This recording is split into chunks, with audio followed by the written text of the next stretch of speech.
Tarixdə ilk dəfə olaraq gənclər məlumat çatışmazlığından deyil, məlumat bolluğundan əziyyət çəkirlər. Əvvəllər insan nəyi bilmədiyini düşünürdü. Bugün isə hansı məlumatın vacib olduğunu bilmək çətinləşib. Ona görə də bir çoxlarının beynində qarışıqlıq yaranır və onlar özlərinə suallar verməyə başlayırlar. Mən nə üçün yaşayıram? Həyatımın istiqaməti haradır? Bu suallara cavab tapmayanda daxili boşluq yaranır. Çünki insanın daxili navigatoru məna ilə işləyir. Kompas pozulanda insan hara gedəcəyini bilməkdə çətinlik çəkir. Bu zaman dəyərlər də dəyişkən olur, prioritetlər və qərarlar da tez-tez dəyişir. İnsan artıq daxilinə deyil, xaricə baxmağa başlayır. Yəni artıq istiqaməti çöldə axtarır. Beləliklə həyatının əsas sualı da dəyişir. O əvvəllər mən nə istəyirəm şəklində düşünürdüsə, sonra baxım görüm başqaları nə istəyir şəklində düşünməyə başlayır. Bu nöqtədən sonra sosial müqayisə artır. Kənar təsirlərə həddən artıq açıqlıq və həssaslıq yaranır.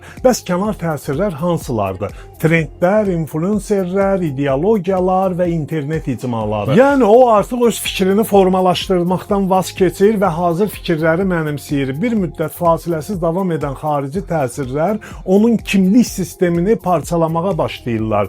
Bu zaman bu gənc bir gün bir ideyanı, ertəsi gün başqa bir ideyanı, sonrası gün isə tamam fərqli bir mövqeyi mənimsəyə bilir. Kimlik zəiflədikcə aidiyyət də zəifləyir. Çünki onun mən hara aidəm sualına cavab tapması üçün əvvəlcə mən kiməm sualına cavab tapması lazım idi. Yəni kimlik dəqiqləşmədiyi üçün aidiyyət də dəqiqləşmir. Aidiyyət hissi zəifləyən insan biz ola bilmir. Mən olaraq formalaşır və özünü tək hiss etməyə başlayır. Burada maraqlı bir paradoks yaranır. Ətrafdakıların sayı artır, əlaqələr artır, mesajlar artır, amma sosial tənhalıq meydana çıxır. Bundan sonra o münasibətləri birlikdə inkişaf etmək üçün deyil, emosional ehtiyacları ödəmək məqsədi ilə qurmağa başlayır və münasibətlər daimi deyil, müvəqqəti xarakter alır. Minlərlə izləyicisi olan, amma dərdini danışacaq bir dost tapa bilməyən gənclər buna nümunədir. Münasibətlər zəiflədikcə öhdəlik qorxusu artır. Çünki öhdəlik sabit kimlik tələb edir.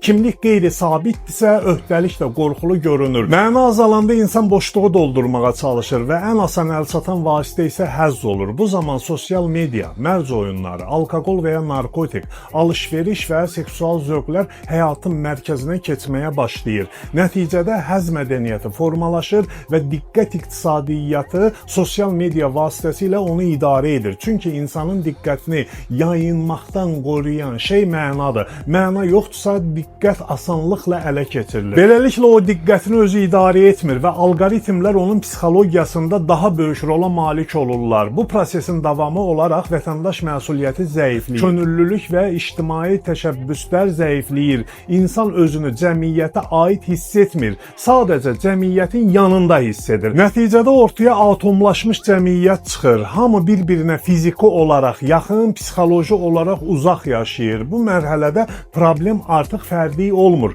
Kollektiv xarakter alır və sosial parçalanma artır. İnsanlar birlikdə yaşayırlar, amma birlikdə hansı hekayənin içində yaşadıklarını bilmirlər. Bu səbəbdən məna böhranı yalnız fərdi psixoloji vəziyyət deyil, həm də sosial sistemlərin təməl problemlərindən biridir. Kimliyini başqalarının fikirləri deyil, öz dəyərlərin formalaşdırmalıdır. Əgər sən də daxili kompasını gücləndirmək və həyatına daha aydın istiqamət vermək istəyirsənsə, 13 iyulda başlayacaq NAT diploma təliminə qoşula bilərsən. Hər bir iştirakçıya fərdi NAT seansı hədiyyə ediləcək. Bəlkə də həyatını dəyişəcək ilk addım özünü daha dərindən tanımaqdır. Fikirləriniz çox dəyərlidir.